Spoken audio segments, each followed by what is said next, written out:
I like gacha games.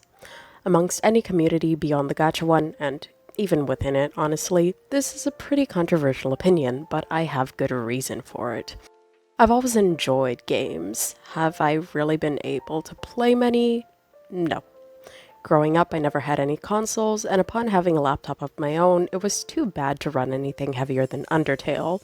While I finally was able to get a better one in mid-2024, my schedule was extremely hectic, so I didn't have much free time for games despite finally being able to play them.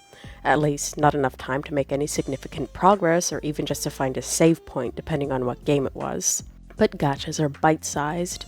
Doing your dailies or a main story chapter or two is more often than not going to take up 15 to 30 minutes of your time.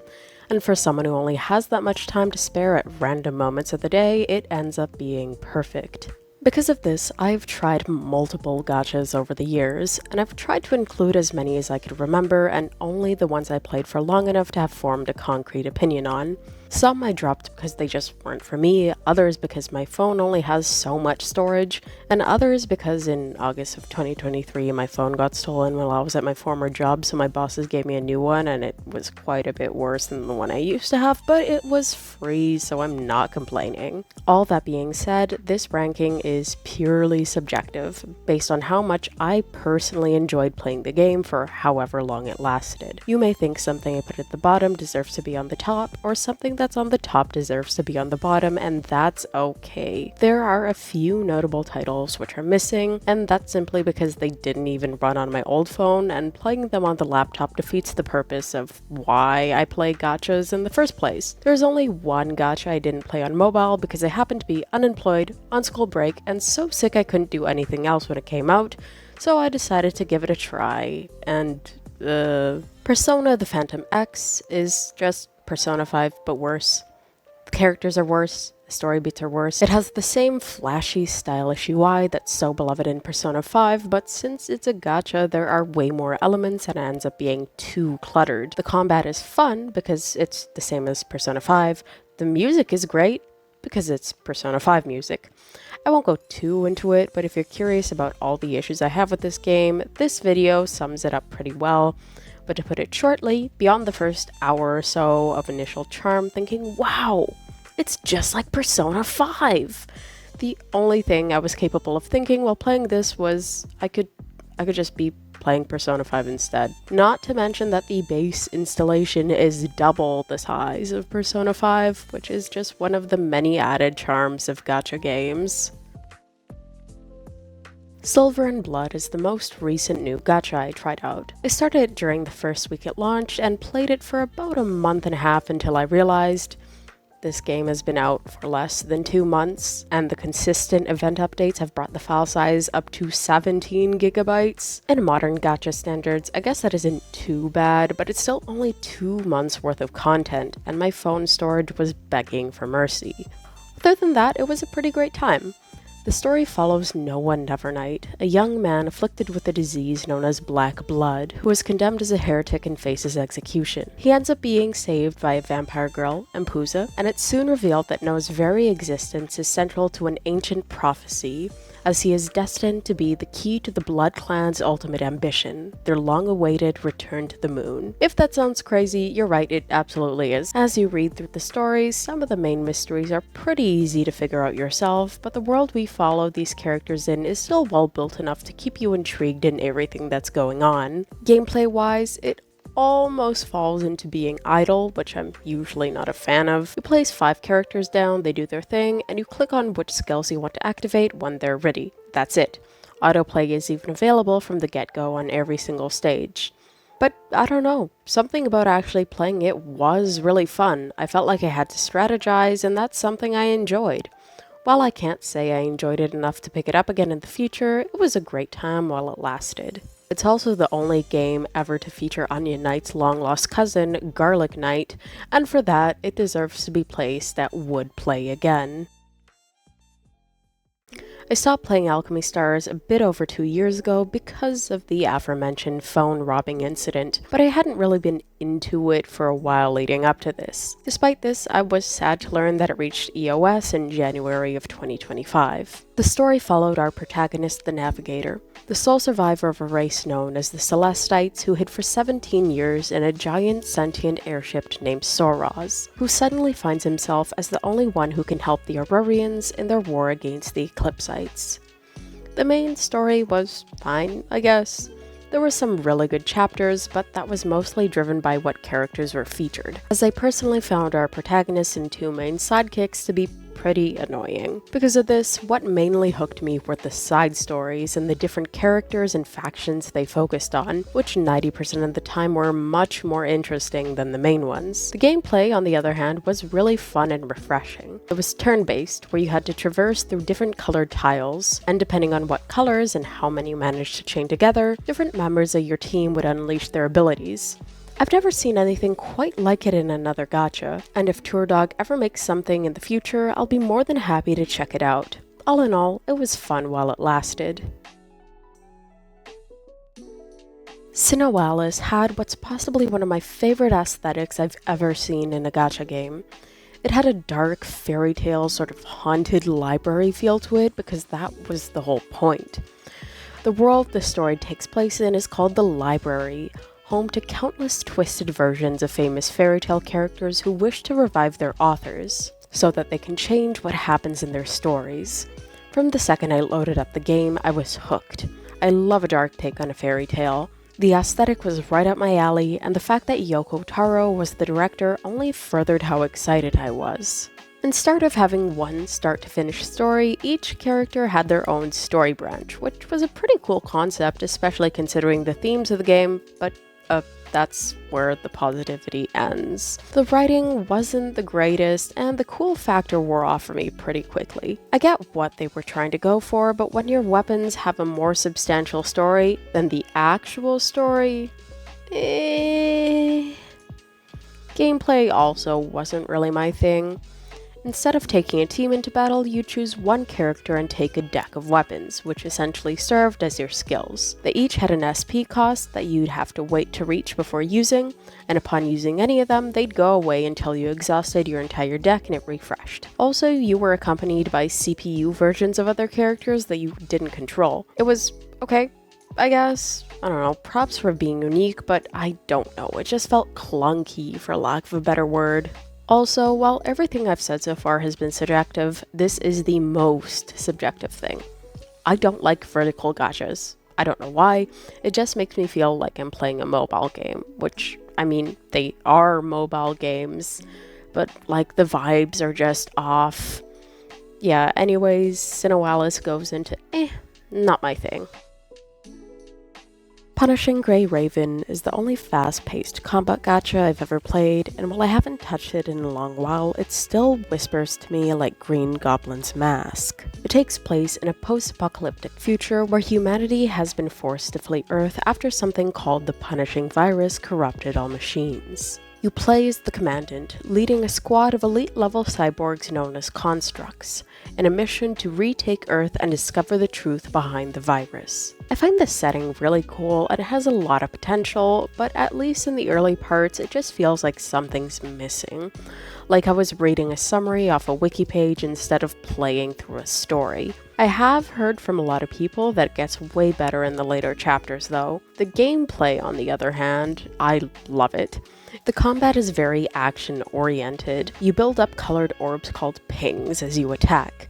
Matching 3 of them lets you unleash a more powerful skill, and pulling off a perfect dodge slows down time so you can get in more hits. It's flashy, responsive, and just so fun. The biggest downside is that it's probably the most grind-heavy gacha I've ever played. You have to level both your characters and their equipment, and it's a bit of a pain to farm for that. All in all, I would love to give it another try someday, and I desperately want to play Wuthering Waves, Kuro Games' other gacha. For that, it gets placed into If Only I Had More Storage. Fire Emblem Heroes is the second gacha I ever got into, and the one that gave me the urge to explore different gachas out there. It follows the story of the Summoner, our player character who's from another world and ends up joining the Order of Heroes to fight the invading Emblean Empire because they have the powers to summon heroes all across the other Fire Emblem universes. Honestly, it's been so many years since I've played it that I barely remember the story, but I don't think I was super into it, which could be because a big part of the charm was, wow, it's character from Fire Emblem game, and I've never played any Fire Emblem games, so no emotional or nostalgic attachment there. Despite this, the gameplay, which is pretty much just a simplified version of the Fire Emblem games, was super charming and honestly kind of addictive for me. You control a team of 4 heroes on a grid and move them around to fight enemies. Obviously, there was a class system, which beyond how strong X is against Y, impacted how far and in which direction you could move each unit. This culminated into giving the game a sort of chess-esque feel for me, which I really enjoyed. It's not something I can see myself getting back into, but it was an enjoyable time and a benchmark for building my interest in gacha games. It goes into fun while it lasted. When Girls Frontline Project Neural Cloud was first announced, I was pretty excited. Not because I really liked the original Girls Frontline, but the exact opposite. I tried it, couldn't really get into it, and I was happy to hear that I'd now be able to give the world another chance. You play as the professor, who gets trapped in a digital world called Democracy, along with a bunch of androids called dolls after an experiment goes wrong. The goal is to round up all the dolls and figure out a way to escape, as well as to save them from deletion. The setup sounded cool to me, but I just couldn't really get into it. The gameplay also wasn't my thing. It's an auto-battler with roguelike elements. You place your team of dolls on a grid and they just do their thing. The main strategy comes from your team composition and temporary buffs that you pick up as you move, and while sometimes the formation strategy is enough to save a game that's mostly an auto-battler for me, in this case it was not. I'm actually sort of glad that I ended up not getting super into it, because apparently it's sort of just stopped getting any updates in February 2025. Not EOS or anything, just no more updates. Anyways, yeah, not my thing. Sidorica was one of those games that I downloaded because it was bored and felt like trying something new. What caught my attention most was the art. The style used for splash art, in-game sections, and even the UI has a very cozy storybook quality that's extremely appealing to me and makes sense with the context of the in-game universe. In the story, you play as the Watcher, someone who records all things that are important in this world through the Book of Bequeathers, which makes sense to be our role as the core of the stories presented always tends to be a political drama, with a hint of uncovering ancient mysteries. There are multiple seasons within the game: Sunset, Mirage, Eclipse, and Aurora. As the case is in most gachas, it takes a little bit to really get going, though once it does, it's pretty solid. Personally, it didn't ever really grab me, but I can see and really like what they were going for. The gameplay is a match stuff puzzle RPG. You have a team of 3 characters, a gold, black, and white slotted one, and you activate their skills by clearing matching orbs. For a while, it really scratched the itch I get sometimes, which makes me install and play 2 dots for a couple of weeks at a time, which at first was great, but pretty quickly became kind of stale and slow. Before that feeling set in though, I really did have a good time, and along with the art, the music is just chef's kiss, which is expected from the people who made both Demo and Citus. Fun while it lasted. I was there for Path to Nowhere's launch and really enjoyed my time with it. I even made a review on it back in the day. You play as the chief of the Munos Bureau of Crisis Control in a dystopian megalopolis ravaged by the mutation-inducing mania. Your job is to arrest those of which who are also engaged in criminal activity and have them fight by your side. The world building is incredible and I really like the main story, but I will admit that the whole premise of your playable characters being your prisoners that you control is a little iffy, to put it lightly. The gameplay is a sort of real-time tower defense, as in, it's a tower defense, but you can move your characters around as well. It's pretty fun. While I don't usually mind chibi sprites in combat, it was really refreshing to see full 3D models, especially in this type of game. For some reason though, it just felt like something was missing to really hook me long term. A lot of what the game does worked really well for me. I even installed it again while writing the script because it made me miss it, but didn't really have much time to get back into it, so it was sadly just taking up storage and had to go. It's one of those cases where it had so much personal potential, but it just didn't have that special something to keep me playing. I think it's somewhere between a low would play again and a high fun while it lasted. I'd have to play it again to be absolutely sure, which I guess solidifies its place in would play again. Reverse 1999 was another new release I gave a try as soon as it launched, and I am so glad I did. What caught my attention in the first place was the aesthetic, and it's a strong contender for why judging a book by its cover can actually be a good thing. You play as the Timekeeper, the only person immune to a phenomenon known as the Storm. It's making time flow backward and erasing entire eras from history. You end up traveling with a group of magic users called Arcanists back to different time periods to figure out what's causing it all. I absolutely love it. The setting has such a good vibe, the mystery is really intriguing, and the characters are all well written. The gameplay is also great. It's a turn-based card game where your character skills are drawn as cards in your hand. The main mechanic involves merging identical cards to create stronger, higher-level versions of them. It's a fun system that's easy to pick up, but also has a lot of strategic depth once you get more characters and start to figure out the intricacies of different team builds. Honestly, I don't have a single bad thing to say about it. The art, story, and gameplay all hit the spot for me. And the only reason I stopped playing it is because it was eating far too much space. Just to say, it goes into if only I had more storage. Morimens was directly recommended to me by someone who's been my friend since 2016, so before even touching it, I was pretty sure I'd like it. And he was absolutely right in recommending it to me. Imagine if Slay the Spire was in a cryptic universe inspired by the Cthulhu mythos and it was also a gacha. That's it. That's Morimens. And I mean that in the most positive way possible. Starting with gameplay, so the Slay the Spire thing makes sense. It's a roguelite deck builder where you move through an obscured map, acquire randomized buffs and debuffs, sometimes even find some gacha currency, and get into battles where you use, well, the deck you've built. There are certain conditions you can fulfill during stages to get more rewards, and the great thing is, if you don't manage to fulfill them, going back and playing the stage again doesn't feel taxing since the roguelite nature of it changes things up just enough. Talking about this right after Reverse 1999 is making me realize that I may just really like card battle systems when they're done well. In regards to the story, you play as the Keeper, a student at Mythag University which specializes in combating disillusions, a world-ending phenomenon. You team up with and link to multiple characters known as Awakeners during the course of the story, some of which honestly have some of my favorite designs from any gacha. The whole vibe of the story and art direction are right up my alley. It's creepy, atmospheric, and when it wants to be, it can be pretty damn harrowing. Definitely never coming off my phone.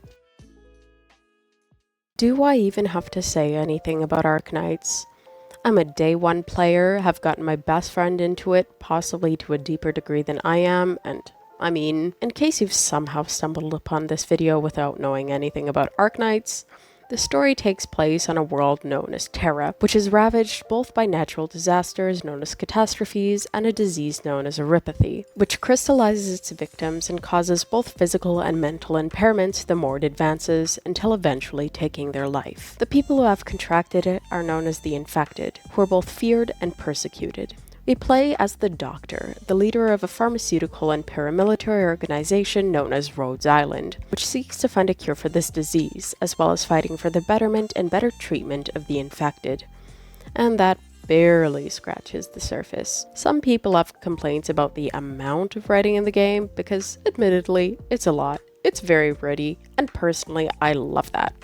The world building and characters are just fantastic and absolutely worth enduring a meh beginning for. The gameplay is a tower/lane defense where you do exactly that. Place your operators down on a grid, stop enemies from reaching your base, and that's that.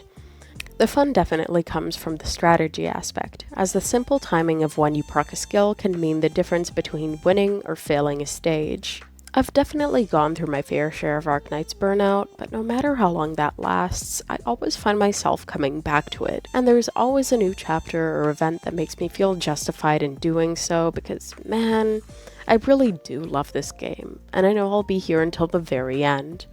Never coming off my phone.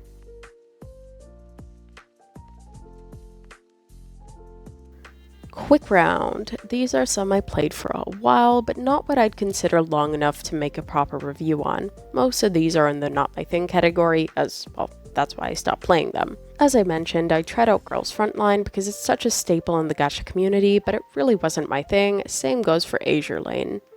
I honestly have no idea why I tried out Nike because it's obvious gooner bait and that's not my style, but I heard about it the very day it launched, so I thought, why not? As a matter of fact, I actually ended up playing it longer than expected because it was just so funny to me. I've heard the story is actually really good, but I find it a little difficult to concentrate on it when there are live 2D boobs jiggling in my face. Dislight was another "this literally launched today, let's check it out" scenario. I was first drawn in by the super stylish character designs, and the concept seemed like it had potential, but it just didn't grab me. The Shin Megami Tensei Gacha and JoJo's Pitter Patter Pop were both fun while they lasted, in a "this blurbo from media I like on my phone" kind of way. Both of these were played when I was respectively fixated on the Persona / Shin Megami Tensei universe and JoJo's Bizarre Adventure, which definitely fueled my enjoyment. I started playing Star Rail on launch, and I was enjoying it quite a bit, and then my phone got stolen.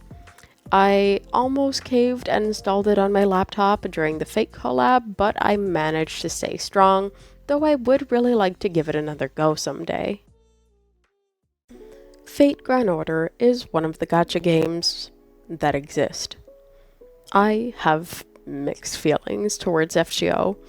It was the first gacha I ever played, getting into it because two friends of mine were really into it at the time, and I had already consumed and enjoyed other entries of the franchise, FGO only prodding me to further get into the Type Moon universe as a whole.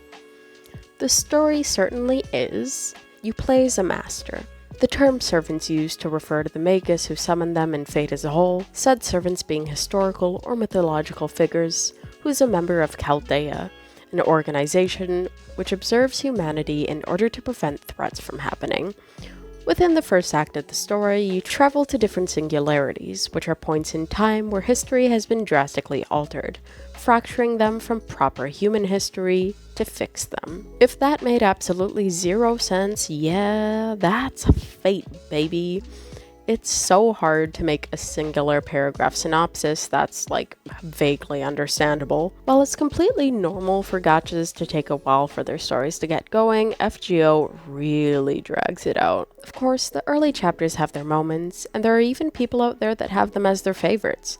Personally, I really enjoyed London, but the general consensus is that FGO's story truly gets good at Camelot, which is the 6th singularity, which means you have to have read approximately 156,000 words before that point. While in general the story definitely gets much better from there onwards, there are still some pretty low lows, though personally the highs can be so incredible that they really do make up for it. So really, FGO is pretty much a glorified visual novel that'll make you read so much you're on par with a librarian with some mobile gaming between reading sessions. And the gameplay certainly is... You enter battles with a team of 6, and only 3 of them are present on the battlefield at a time. The battling aspect is done by choosing 3 of 5 cards that are shuffled into your deck each turn. Beyond this, all your servants have skills that can be played and a noble phantasm card, aka an ultimate for those who aren't well versed in Fate.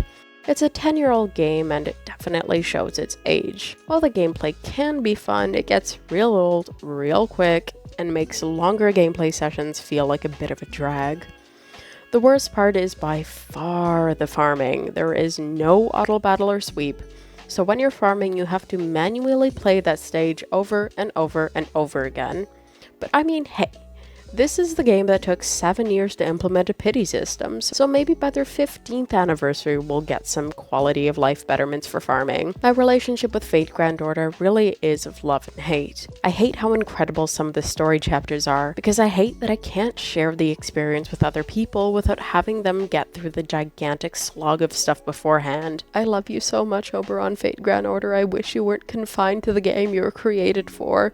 But the positives strangely do outweigh the negatives for me. I often go months without actively playing it, though the emotional attachment to the story, the characters I've summoned, and the desire to know what's to come will never let me quit. It's complicated. And that is that. I've definitely played more gachas, but I could not remember the names of some for the life of me. Anyways, long time no see, or hear, I suppose. As I said, I have just been so busy for so long, and didn't really have time to sit down and write or edit videos or voice them or anything. But last semester for university, I was taking a class in design fundamentals, and every couple weeks I think, our teacher would ask us to do a project talking about a positive and negative example of multiple different things. I got super lucky, and the group I ended up with was fully composed of nerds, so we'd always pick games to use as our positive and negative examples. Once we got to color theory, I automatically said Greece. We have to use Greece as the positive example. And while usually I would make the slides for the group, this time I said, just let me write out the document. And that really made me miss doing this, just writing things about what I enjoy and making videos about them. I just spent my entire time writing that document thinking, man, I miss making YouTube videos. I miss writing scripts about the silly things I like. And coming back and making an overall huge document on all the gacha games I've played that I could remember was just so satisfying and felt so good. Things have been less hectic lately, good, dare I say. So, with my fingers crossed, I will finally be able to sort of be active again. And I'm excited for that, because doing this really is something that I love. Though, this video on gacha games may be one of the last in terms of gacha focus. This script is slightly outdated, as in the beginning I said that, I haven't really had time to play any actual games ever since I got my new laptop. But as of the past month, that's changed because I'm on holidays from school and unemployed, though with the security that I'm going to be starting a new job in February, which means I've finally been playing things like actual games that I've wanted to play for so many years. And it's been an incredible experience. So I can't wait to actually talk about that as well and share it with you guys. But yeah, that's about it. I don't have much else to say. I hope your 2026 is off to a great start. And if you've made it up to here, I promise that this year you will have the luckiest pulls of your life in your gacha of choice. I don't remember how I used to finish my videos. Bye!